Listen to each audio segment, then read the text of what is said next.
Hello दोस्तों, Omkar institution में आपका स्वागत है। आज है दोस्तों 2 अगस्त और आज हम 2 अगस्त का करंट अफेयर्स अच्छे से डील करेंगे।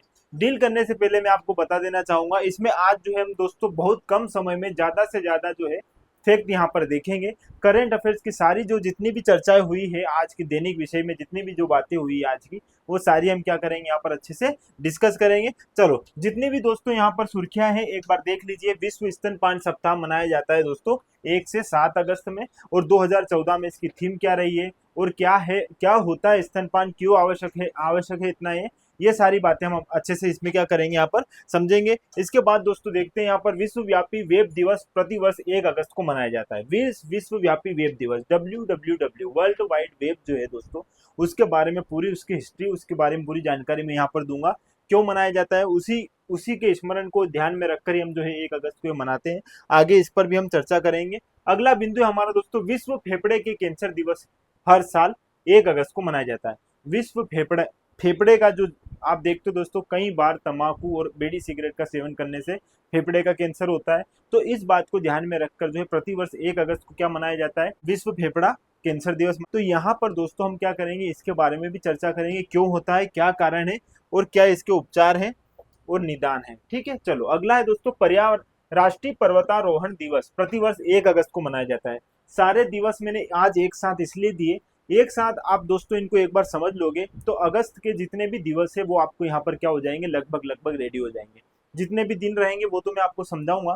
प्लस ये जो आज आपने देखा होगा स्टार्टिंग से लेके अभी तक दिवस चल रहे हैं, तो ये अंतिम है आज का 1 अगस्त को जो मनाया जाता है। कौन सा दोस्तों, पर्वतारोहण। बहुत अच्छी कहानी है इसके पीछे भी, एक छोटी सी स्टोरी है वो भी समझाऊंगा क्या है। तो दोस्तों 1 अगस्त को क्या मनाया जाता है, राष्ट्रीय पर्वतारोहण दिवस। ठीक, चलो आगे बात करते हैं दोस्तों। वैश्विक खनिज उद्योग रैंकिंग जो अभी जारी की गई है, उसमें दोस्तों भारत दुनिया का दूसरा सबसे बड़ा एल्यूमिनियम उत्पादक राष्ट्र बना है।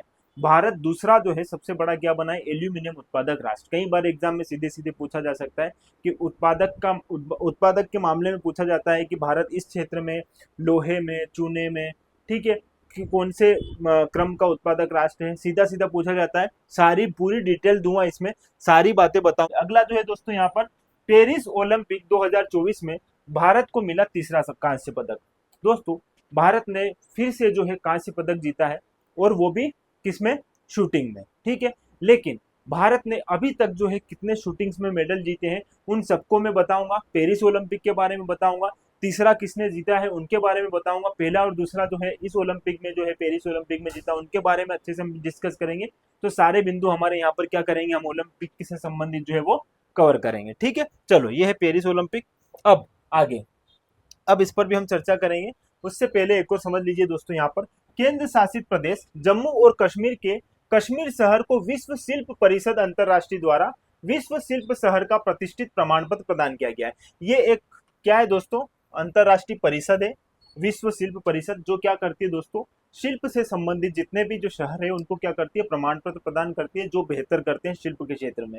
तो यह है, इसके बारे में बताऊंगा। भारत में ऐसे कितने क्षेत्र, कितने जो है शहर है जिनको इस कैटेगरी में रखा गया है, सारी बातें हम अच्छे से समझेंगे। अभी जो है किसे, कश्मीर को ये दिया गया है। चलो आगे की बात करते हैं दोस्तों यहाँ पर। तो गोवा के मुख्यमंत्री प्रमोद सावंत द्वारा शुरू की गई गो एम विना मूल्य वीज येवजन योजना। थोड़ा नाम आपको सुनने में वैसा लग रहा है, बहुत अच्छी स्कीम है, सोलर प्लांट से संबंधित है। इसकी जानकारी भी अच्छे से हम यहाँ पर लेंगे और अच्छे से इसको देखेंगे। ठीक है, ये प्रमोद सावंत जी है। चलो आगे, गूगल और अल्फाबेट के सीईओ सुंदर पिचाई और उनकी पत्नी अंजलि पिचाई को उनके मातृ संस्थान भारतीय प्रौद्योगिकी संस्थान IIT खड़गपुर द्वारा क्या किया गया है, सम्मानित किया गया है सुंदर जी पिचाई को। समझते हैं इनके बारे में भी, देखते हैं दोस्तों। गूगल में जो है इन्होंने बहुत अच्छा अपना काम किया है, योगदान दिया है, CEO भी रहे। सारी बातें इनके बारे में भी हम यहाँ पर क्या करेंगे, अच्छे से समझेंगे। चलो अगला बिंदु दोस्तों, भारतीय वायुसेना तरंग शक्ति अभियान। इंपोर्टेंट है दोस्तों, तरंग शक्ति 2024 पूछा जा सकता है। सारे सैन्य अभ्यास आपको देखने पड़ेंगे, सैन्य अभ्यास से संबंधित प्रश्न आते ही है।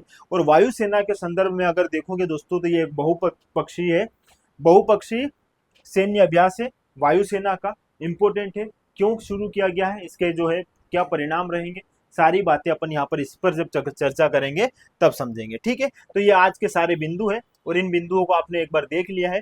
अब हम डिस्कस करते हैं दोस्तों आज के हमारे करंट अफेयर्स पे, बिना हम समय गवाए। हमारा जो है जल्दी जल्दी जितने ज्यादा फैक्ट हो सकते हैं उन सब पर क्या करते हैं, एक बार अपनी नजर मार लेते हैं। चलो अब बात करते हैं दोस्तों विश्व स्तनपान सप्ताह 2024। ठीक है, तो यहाँ देखिए दोस्तों ये कब मनाया जाता है। पहली बात तो ये 1 से 7 अगस्त तक जो है क्या मनाया जाता है, विश्व स्तनपान दिवस। ठीक है, अब सप्ताह सॉरी अब समझना, इसकी शुरुआत होती है दोस्तों 1990 से। ये याद रख लो, इसकी शुरुआत कब से होती है दोस्तों, 1990 से। इंपॉर्टेंट है, पहला फैक्ट तो आपको ये याद रखना है। अब दोस्तों विश्व स्तनपान सप्ताह क्यों मनाया जाता है, आप जानते हो वे महिलाएं जो स्तनपान करवाती है अपने बालकों को, बच्चों को, शिशुओं को, उनके स्वास्थ्य को ध्यान में रखा जाएगा और जो शिशु है उसके स्वास्थ्य को भी क्या है ध्यान रखा जाए। इसी बात को ध्यान में रखकर जो है यह सप्ताह मनाया जाता है, जिसमें इन माँ और शिशु दोनों की क्या हो, सुरक्षा हो और ज्यादा से ज्यादा स्तनपान को बढ़ावा मिले, जिससे शिशुओं की मृत्यु दर में क्या हो दोस्तों, कमी आए। इस बात को ध्यान में रखकर प्रति वर्ष जो है 1 से 7 अगस्त तक जो है क्या मनाया जाता है, विश्व स्तनपान दिवस। ठीक है, अब यहाँ पर समझना एक छोटी सी बात और देखो, अगर मैं स्तनपान की बात करूं तो दूध स्तनपान जो है, ये स्तनपान दूध जो है समझना, देखो इसमें क्या क्या है दोस्तों, स्तनपान दूध, स्तनपान दूध, इसके बारे में तो अपन समझते ही हैं, लेकिन कुछ और इसकी अंदरूनी बात समझना यहाँ पर क्या क्या है इसमें। ठीक है, जो स्तनपान दूध है वो बहुत महत्वपूर्ण है, किसके लिए, शिशु के विकास के लिए। इसके साथ साथ दोस्तों माता के लिए भी वो जरूरी है। क्यों जरूरी है वो बताऊंगा, उससे पहले आप समझो यहाँ पर स्तनपान दूध में होता क्या क्या है। ठीक है, इसमें दोस्तों 87 से 88% क्या रहता है, जल रहता है। ठीक है, तो इससे जो बच्चा है उसको क्या होगा, निर्जलीकरण की कोई समस्या नहीं होगी, पानी की उसमें कोई कमी नहीं होगी अगर वो माता का दूध पी रहा है तो। ठीक है, तो 87 से 88% इसमें जल रहता है। अगर मैं बात करूं कार्बोहाइड्रेट की दोस्तों, तो 7% इसमें क्या रहेगा, कार्बोहाइड्रेट। कार्बोहाइड्रेट कितना रहता है, कार्बोहाइड्रेट जो है कितना रहता है दोस्तों, 7%। अगर मैं और बात करूं थोड़ा सा इसमें, तो 4% इसमें दिखेगा आपको लिपिड। ठीक है, लिपिड इसमें 4% है। और दोस्तों बाकी 1% जो है, 1 से 2% का जो रहता है, इसमें प्रोटीन्स रहते हैं। ठीक है, प्रोटीन रहता है, ठीक है, विटामिन रहता है और यहाँ पर कुछ खनिज भी रहते हैं। ठीक है, ये सारी बातें आप समझना। देखना अब ये आपको लग रहा होगा कि दूध में तो है प्रोटीन ज्यादा होना चाहिए, लेकिन स्तनपान दूध की अगर मैं बात करूंगा तो प्रोटीन लगभग 1 से 2% ही रहता है। खनिज की बात करोगे दोस्तों, खनिज आप जानते हो जिसमें क्या है, कैल्शियम है, पोटेशियम है, ये सारे जो है इसके किसके अंतर्गत आते हैं, खनिज के अंतर्गत आते हैं। तो ये सब 1% के अंतर्गत आते हैं स्तनपान दूध में। इंपॉर्टेंट है, ये सिर्फ इसलिए इंपॉर्टेंट नहीं है दोस्तों, कभी आप मेंस लिखो किसी एग्जाम में, चाहे यूपीएससी हुआ चाहे आपका स्टेट पीसीएस हुआ, तो वहां पर इस प्रकार के अगर फैक्ट आप डालते हो, इस प्रकार के चार्ट बनाकर अगर मेंशन करते हो, तो वो आपकी एग्जाम में आपका जो आंसर है उसको बहुत अलग बनाता है। ठीक है, तो ये कुछ बातें हैं यहाँ पर हमें ध्यान से इसको समझना होगा। अब यहाँ पर एक और बिंदु याद रखना दोस्तों, थीम। थीम इसकी क्या है आपको याद रखना, थीम है 2024 की, क्या है दोस्तों, थीम देख लो यहाँ पर, थीम है दोस्तों अंतर कम करना। क्या है थीम, अंतर कम करना, सभी को स्तनपान करवाने में सहायता। ठीक है, ये इसका क्या है दोस्तों, थीम है। ये बात आपको यहाँ पर याद रखना है। अब मैं अगर थोड़ी सी और बात करूं WHO के संदर्भ में, तो यहाँ पर दोस्तों WHO की अगर मैं बात करूंगा तो थोड़ा सा स्तनपान के संदर्भ में देख लीजिएगा। WHO ने दोस्तों क्या किया था 2020 में जो है 5 वर्ष से जो कम आयु के बच्चे हैं, कितने, 5 वर्ष से कम आयु के, तो यहाँ पर आप देखोगे लगभग कितने, 8,20,000 बच्चों की क्या है, जान बचाई। बहुत बड़ी बात है ये, कितने बच्चों की जान बचाई, ये इंपॉर्टेंट है। WHO जो है इसके लिए क्या करता है दोस्तों, कार्य करता है, अवेयर करता है लोगों को, तो एक अच्छा डेटा है, ये भी आपको याद रखना है। लेकिन यहाँ पर दोस्तों कई बार जो सरकार है वो भी क्या करती है, इस बात को ध्यान में रखती है, और सरकार द्वारा एक अधिनियम भी लाया गया है, एक नियम भी लाया गया है, जिसका नाम है दोस्तों मातृत्व लाभ अधिनियम। मातृत्व लाभ अधिनियम इंपॉर्टेंट है, आप कहीं भी इसको लिख सकते हो, आपकी मेंस की एग्जाम में, आपकी जो एक कहीं इंटरव्यू भी अगर आप दे रहे हो तो इस बात को आप बता सकते हो कि जो मातृत्व लाभ अधिनियम है जो 1961 में आया था दोस्तों, यह बात करता है दोस्तों कि यदि कोई महिला है वो कहीं सेवा कर रही है, मतलब सेवा इन द सेंस कहीं सर्विस में काम कर रही है, तो उसे यदि ऐसी पीरियड रहेगा उसका जब वो स्तनपान कराने की अवस्था में रहेगी, तो उस समय दोस्तों उसको 26 वीक तक क्या है, 26 सप्ताह तक जो है उसको क्या है, छुट्टी मिल सकती है, सेवा जो है उसको प्रदान की जाएगी। वो इतने टाइम तक क्या रख सकती है दोस्तों, उस क्षेत्र में नहीं भी जाएगी तो भी उसे सर्विस से बाहर नहीं किया जाएगा। ये एक अधिनियम है, आपको ये भी यहाँ पर क्या है दोस्तों याद रखना है। ठीक है, ये कुछ इंपॉर्टेंट बातें थी जो हमने यहाँ पर देखी। 1990 में इसकी शुरुआत होती है। ठीक है, इसकी शुरुआत होती है दोस्तों कब, 1990 में। ये भी आप यहाँ पर देख लीजिएगा। ये रहा शुरुआत, स्तनपान दूध के बारे में सारी बात मैंने बताई है। थीम जो है आप जानते हो। अब यहाँ पर एक बिंदु इसका थोड़ा सा और समझना, जो स्तनपान है दोस्तों, स्तनपान से दोस्तों लाभ क्या है ना। अब मैं बात करता हूँ स्तनपान से लाभ, लाभ और हानि। ये तो आप समझते हो, हानि जैसा कोई विकल्प है नहीं। लेकिन दोस्तों समझना, यहाँ पर जो शिशु है उसके विकास में महत्वपूर्ण भूमिका निभाता है स्तनपान। जो माँ का दूध जो है बच्चे के विकास के लिए महत्वपूर्ण भूमिका निभाता है। लेकिन महिलाएं स्तनपान करवाती है तो ऐसी स्थिति में दोस्तों क्या है, उनको जो है दो चीजों से बचाव मिलेगा। एक, स्तन कैंसर होने का खतरा बिल्कुल कम हो जाता है। इसके साथ साथ दोस्तों अंडाशयी कैंसर जो रहता है, अंडाशयी कैंसर जो है उसकी भी जो है बहुत कम संभावना हो जाती है। मतलब इन दो चीजों से भी जो महिला है वो बच जाती है अगर स्तनपान समय पर करवाया जाता है तो। ठीक है, तो ये बातें अवेयर करने के लिए जो है हर वर्ष 1 से 7 अगस्त तक जो है क्या मनाया जाता है, हमारा स्तनपान सप्ताह। ठीक है, ये बात आपको यहाँ पर याद रखनी है। चलते हैं हमारे अगले बिंदु की ओर दोस्तों। अगला बिंदु है हमारा दोस्तों विश्वव्यापी वेब दिवस प्रतिवर्ष 1 अगस्त को मनाया जाता है। इंपॉर्टेंट डेट है ये, इसलिए है दोस्तों क्योंकि ये अदर एग्जाम में यहाँ से पूछा जा सकता है। किसी भी एग्जाम में आपसे देखो कैसे पूछा जाएगा, विश्वव्यापी वेब दिवस क्यों मनाया जाता है दोस्तों, क्योंकि इस दिन जो है आप देखोगे 1 अगस्त के दिन जो है 1 अगस्त 1989 को एक व्यक्ति है दोस्तों जिसका नाम है टिम बर्नर्स ली। क्या नाम है, टिम बर्नर्स ली। ठीक है, इन्होंने क्या किया था दोस्तों, ये क्या करते थे, सर्न जो है यूरोपीय परमाणु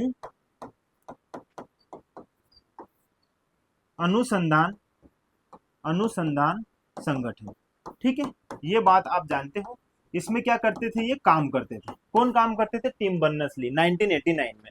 इन्होंने उस समय क्या किया है दोस्तों, WWW जिसे वर्ल्ड वाइड वेब बोलते हैं, इसका क्या किया उस समय विकास कार्य शुरू किया। और अंततः इन्होंने दोस्तों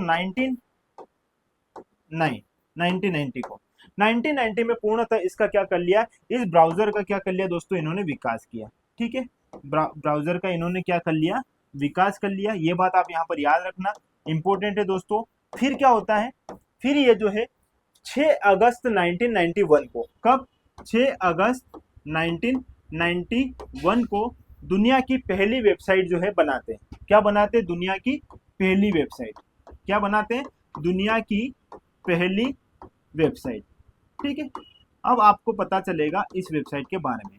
दुनिया की पहली वेबसाइट बनाते हैं जिस पर क्या करते हैं, जिक्र करते हैं वर्ल्ड वाइड वेब का। वर्ल्ड वाइड वेब की बात करते हैं किस पर, दुनिया की पहली वेबसाइट पर। अब आपके मन में आ रहा होगा दुनिया की पहली वेबसाइट कौन सी है, तो दोस्तों 6 अगस्त 1991 को जो है क्या है, दुनिया की पहली वेबसाइट जिसे बनाया गया था उसका नाम है, जो मैं यहाँ पर लिख रहा हूं, समझना दोस्तों क्या है, इन्फो। ठीक है, उसके बाद यहाँ पर इन्फो के बाद सर्न कंपनी ने जिसने बनाया था, यह जो है CH है। ठीक है, यह दुनिया की क्या बन जाएगी, पहली क्या बन जाएगी, वेबसाइट बन जाएगी, दुनिया की पहली वेबसाइट। कब, 6 अगस्त 1991 को। और इस बात को जो है वर्ल्ड वाइड वेब में जो है ब्राउजर जो बनाया गया था, इसका जिक्र हुआ था पहली बार किस पर, इस वेबसाइट पर। और यहीं से जो है हमारी शुरुआत होती है दोस्तों, www.com। आज हम जो टाइप करते हैं, सारी बातें हम देखते हैं वर्ल्ड वाइड वेब की, यहाँ से होती है शुरुआत। ठीक है, तो ये सारी बातें ध्यान में रखना आप, इससे एग्जाम में प्रश्न पूछा जा सकता है। और साथ ही साथ ये 1 अगस्त भी हम इसीलिए मनाते हैं कि जो टिम बर्नर्स ली है, इन्होंने 1989 में विकास कार्य प्रारंभ कर दिया था किसका, वर्ल्ड वाइड वेब का, और अंततः इन्होंने इसको बनाया। ठीक है, चलो अब आगे बात करते दोस्तों हमारे अगले बिंदु की ओर। विश्व फेफड़े के कैंसर दिवस हर साल 1 अगस्त को मनाया जाता है। फेफड़े का कैंसर दोस्तों, कैंसर में बहुत सारे कैंसर होते हैं, ब्लड कैंसर होता है ना, स्किन कैंसर होता है, इसी प्रकार एक कैंसर होता है फेफड़े का कैंसर। देश में और दुनिया में अगर आप देखोगे, स्मोकिंग सबसे ज्यादा जो है स्मोकिंग होती है, आप देखते हो। स्मोकिंग की वजह से जो है लोगों में क्या है, उनके फेफड़े कमजोर होने लगते हैं और ये फेफड़े का कैंसर पनपने लगता है। कई बार सरकार इसको रोकने के लिए कई अभियान भी शुरू करते हैं, लेकिन पीने वाले नहीं मान रहे, वो कंटिन्यू उनका काम चल रहा है। तो इसी बात को ध्यान में रखकर सरकार द्वारा जो है, और जो विश्व स्तर पर जो है WHO द्वारा जो है इसको शुरू किया गया है। कब से दोस्तों? 2012 से इसे शुरू किया गया है। 2012 से जो है विश्व फेफड़ा कैंसर दिवस प्रारंभ किया गया है 2012 से, लेकिन लोग अभी भी मान नहीं रहे हैं। इसलिए सबसे ज्यादा जो है कैंसर से मरने वाले पीड़ित लोग भी कौन है? यही है, ठीक है, फेफड़े से, जो फेफड़े का जिनको कैंसर हो रहा है, ठीक है। ये बात याद रखना, 2012 से इसे क्या किया गया था? शुरू किया गया था। इंपॉर्टेंट है दोस्तों। प्रतिवर्ष कब मनाया जाता है? 1 अगस्त को मनाया जाता है। ये बात भी आप यहाँ पर याद रख लेना, ठीक है, फेफड़े का कैंसर। चलो अब बात करते हैं दोस्तों, राष्ट्रीय पर्वतारोहण दिवस प्रतिवर्ष 1 अगस्त को मनाया जाता है। इंपॉर्टेंट है, 1 अगस्त को जो है क्या है, जो भी पर्वतारोही है उनकी जो है उपलब्धियां, उनको सम्मान देने के लिए क्या मनाया जाता है दोस्तों? प्रतिवर्ष राष्ट्रीय पर्वतारोहण दिवस। 2 नाम याद रखना, एक छोटी सी कहानी है, समझना दोस्तों। ये भी पर्वतारोहण की ही एक कहानी है। देखो ये पर्वतारोही है, ये क्या कर रहे हैं? पर्वत पर चढ़ते हैं और इनका ये काम है। अब देखना, समझना, 2 नाम याद रखना दोस्तों। एक का नाम है जोस मेडिगन, एक का नाम है जोस मेडिगन, और एक का नाम है दोस्तों यहाँ पर मैथ्यू, ठीक है। अब इन दोनों ने क्या किया था दोस्तों? ये दोनों ने न्यूयॉर्क में एक जगह है, न्यूयॉर्क में एक पर्वत है, उस पर्वत का नाम एडी रेंडो, ठीक है, ये उस पर्वत का नाम है। और इस पर्वत पर इन्होंने क्या करी थी दोस्तों? चढ़ाई शुरू करी थी। यकीन मानो, यहाँ पर टोटल कितनी थी दोस्तों? 46 पहाड़ियां थी। कितने पर्वत थे दोस्तों? 46 पर्वत थे। और इन दोनों ने इन 46 पर्वत का क्या किया? यहाँ पर सभी पर्वतों की अच्छे से चढ़ाई की। और लास्ट में एक पर्वत रहता है दोस्तों जिसका नाम है व्हाइट फेस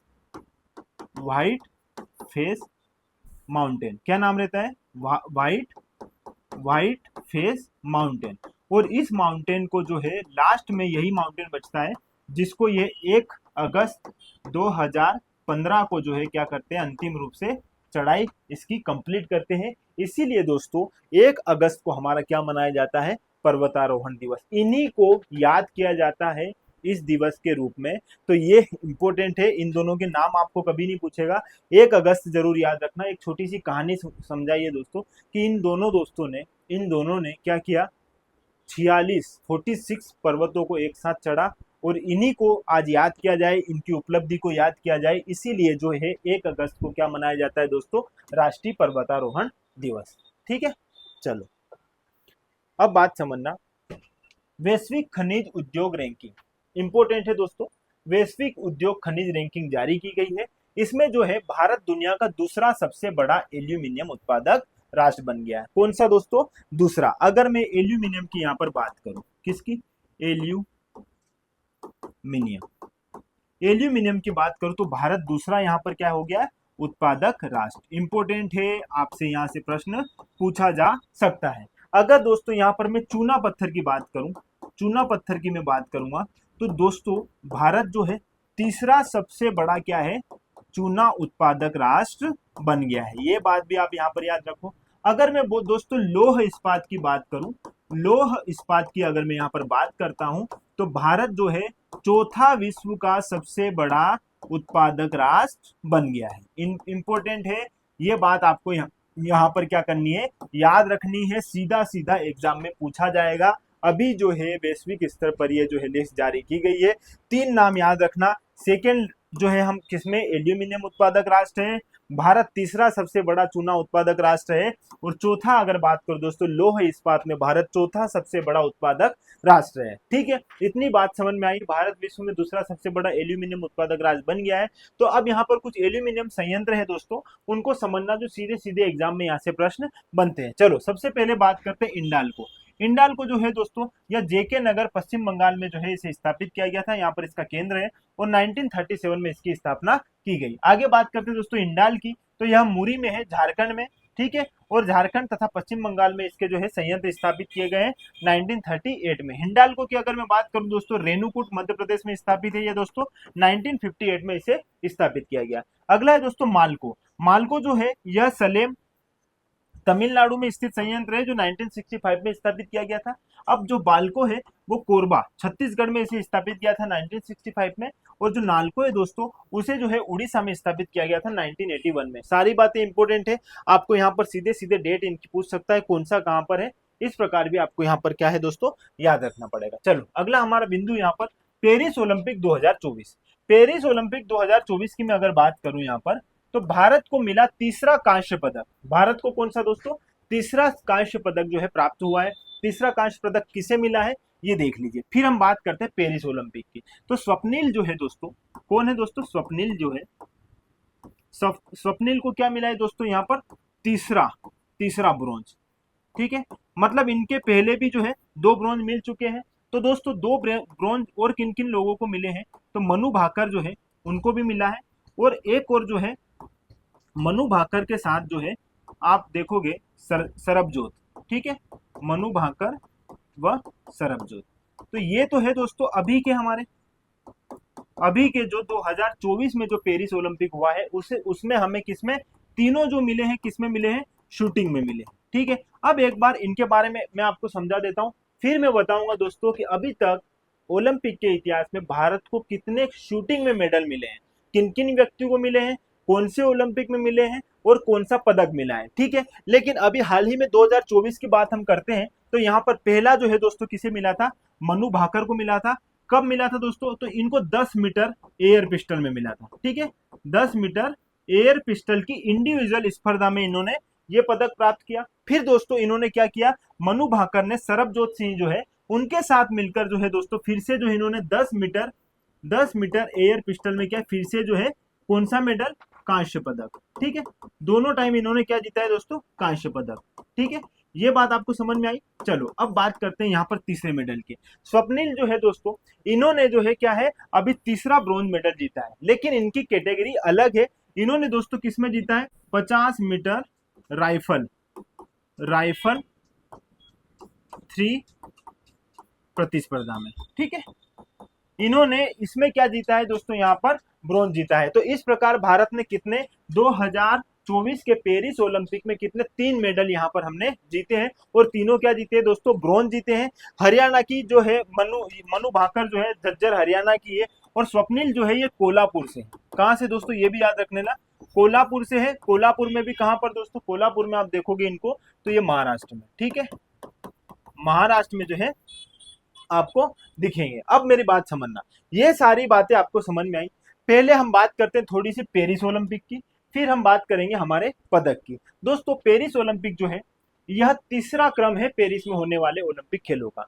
ग्रीष्मकालीन ओलंपिक की मैं अगर बात करूं तो यहाँ पर पेरिस में यह तीसरा है। इससे पहले कितने हुए थे दोस्तों, तो 1900 में जो है पहली बार जो है यहाँ पर ओलंपिक के खेलों का आयोजन किया गया।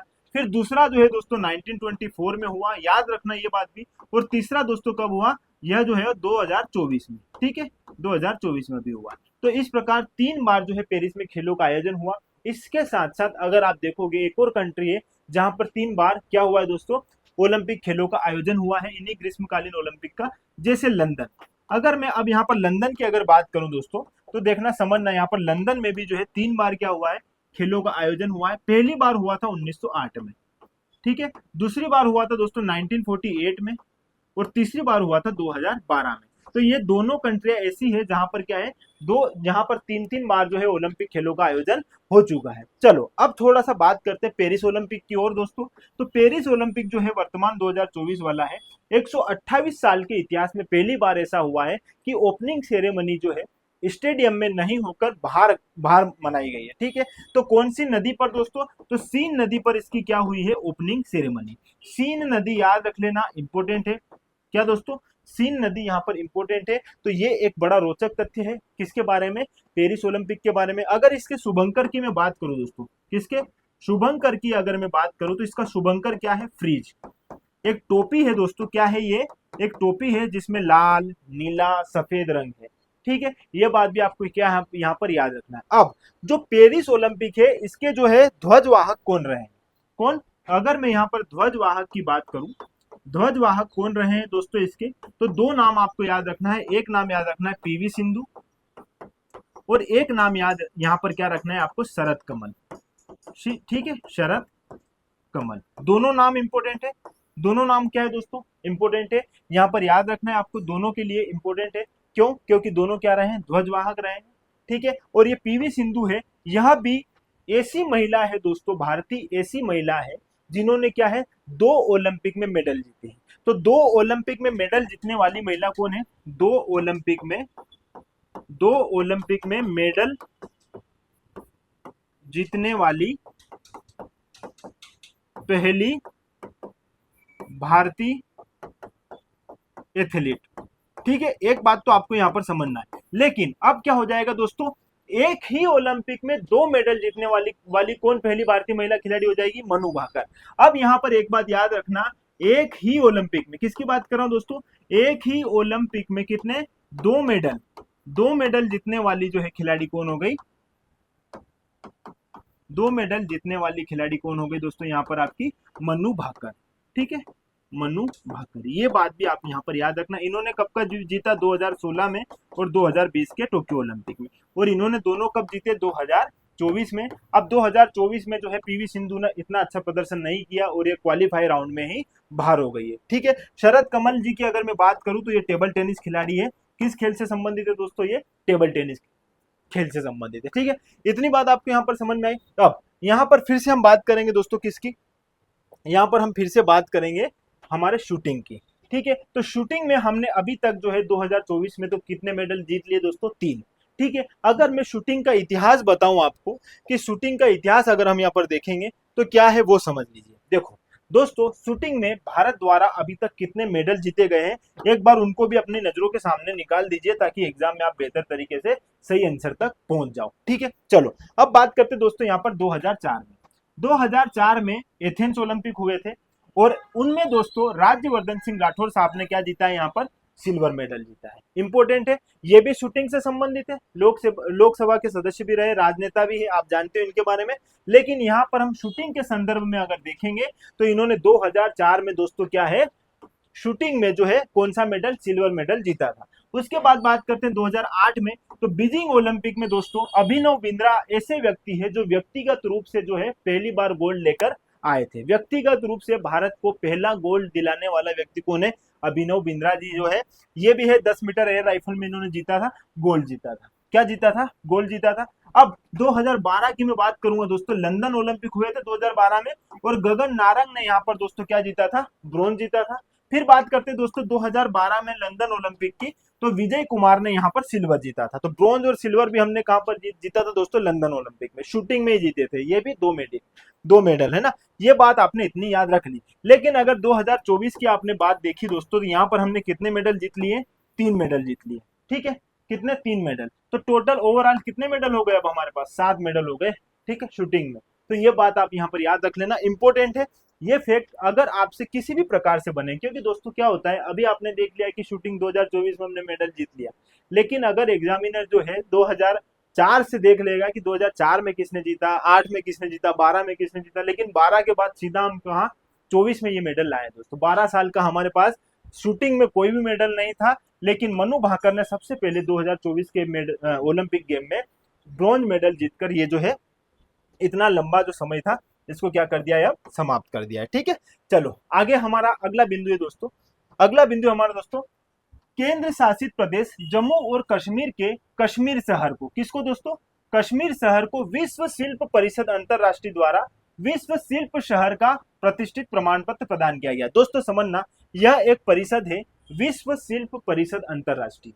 ये क्या करती है दोस्तों, जो भी शहर है जिसमें शिल्प को क्या दिया जा रहा है, बढ़ावा दिया जा रहा है, तो ऐसे शहरों को क्या दिया जाता है, इसके द्वारा प्रमाण पत्र प्रदान किया जाता है। किसके द्वारा? विश्व शिल्प परिषद। अगर मैं इसको देखूं दोस्तों, तो यह है वर्ल्ड क्राफ्ट, ठीक है, परिषद, काउंसिल, ठीक है, और अंतरराष्ट्रीय मतलब इंटरनेशनल। ठीक है, ये इसका अगर इंग्लिश में आप नाम देखोगे तो ये इसका इंग्लिश में नाम है। और दोस्तों इसको 1964 में क्या किया गया था, इस्टेब्लिश किया गया था। ये क्या करता है, प्रमाण पत्र देता है, किनको? जो शिल्प शहर है, जो शिल्प को क्या दे रहे हैं, बढ़ावा दे रहे हैं, जहां पर शिल्प का क्या रहा है, अपना एक अलग इतिहास रहा है और अपनी कलाएं रही हैं, तो इस संदर्भ में ये क्या करता है, वहां पर प्रमाण पत्र प्रदान करता है। तो भारत का जो कश्मीर है, यह कौन सा शहर हो गया दोस्तों, तो कश्मीर भारत का ऐसा चौथा शहर हो गया है जिसे ये प्रमाण पत्र प्राप्त हुआ है। तो तीन अन्य कौन है, तीन अन्य कौन कौन है वो आप देख लीजिए दोस्तों। तो पहली बात आप सुनिएगा, यहाँ पर दो तीन नाम इंपोर्टेंट है, राजस्थान, ठीक है, एक नाम ये हो गया, ठीक है। अब दूसरा नाम दोस्तों यहाँ पर एक और इंपोर्टेंट है, जिसका नाम है तमिलनाडु का, तमिलनाडु का मामल्लापुरम, मामल्लापुरम। इन दोनों को मिला था दोस्तों 2015 में, 2015 में ये प्रमाण पत्र इन्हें मिला था।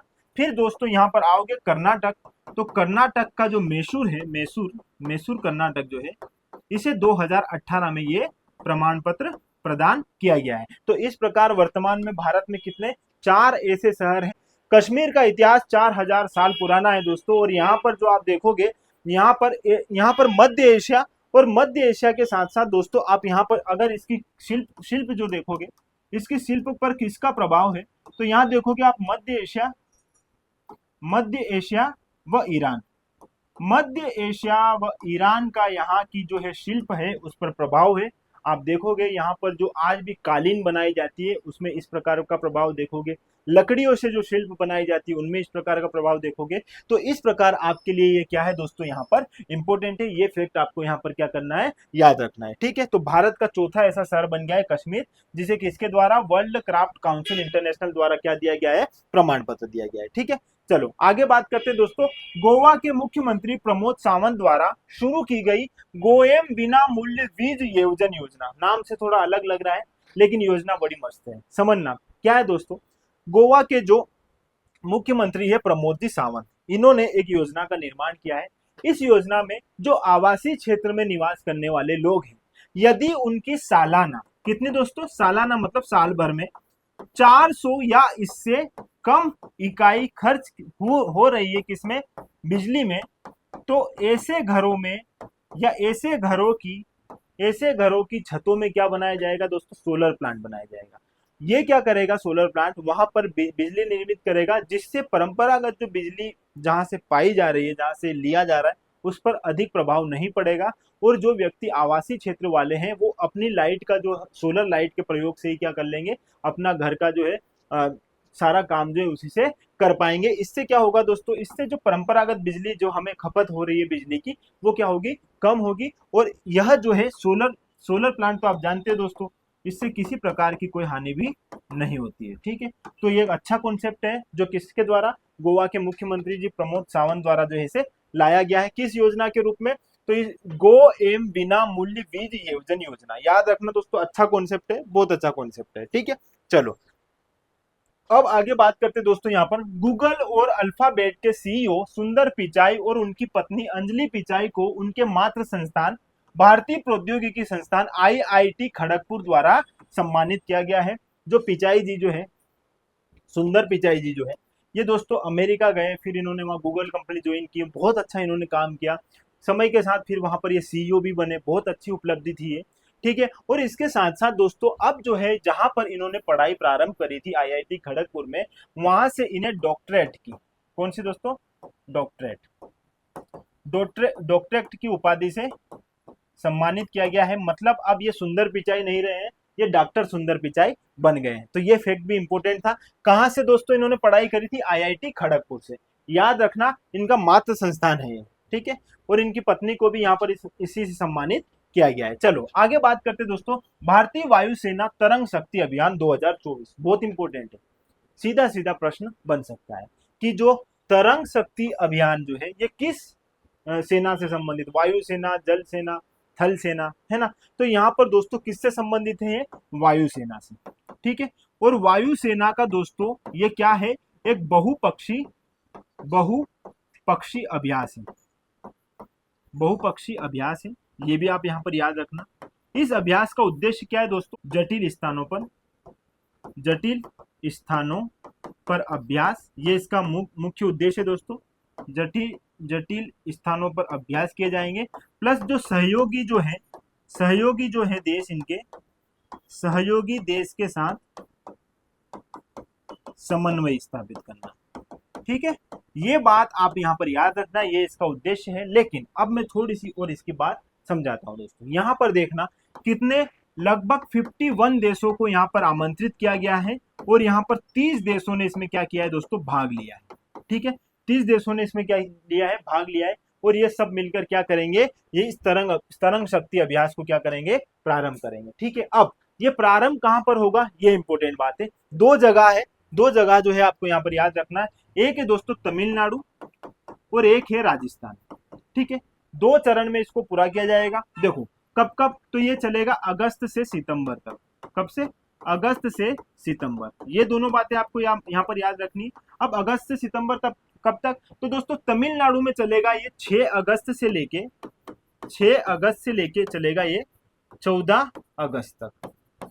ठीक है, और राजस्थान में चलेगा दोस्तों ये 29 अगस्त से लेके 14 सितंबर तक। दोनों बातें इंपॉर्टेंट है, याद रखना। ये दोनों स्थानों पर होगा, तमिलनाडु और राजस्थान में। ठीक है, इसमें जो है लगभग 30 देश जो है भाग लेंगे और यहाँ पर 51 देशों को क्या किया गया है, आमंत्रित किया गया है। तो ये सारी बातें आपको यहाँ पर क्या करना है दोस्तों, याद रखना है। वायुसेना से संबंधित है तरंग शक्ति अभियान। तो आज का जो है हमारा सेशन लगभग पूरा कंप्लीट हो चुका है। इसमें हमने 2 अगस्त से संबंधित जितने भी करंट अफेयर्स थे उनको अच्छे से देखा, साथ में स्टैटिक जीके का जो पोर्शन है उसको भी अच्छे से यहाँ पर कंप्लीट किया। तो जुड़े रहिएगा दोस्तों, जुड़े रहने के लिए बहुत बहुत धन्यवाद। Thank you.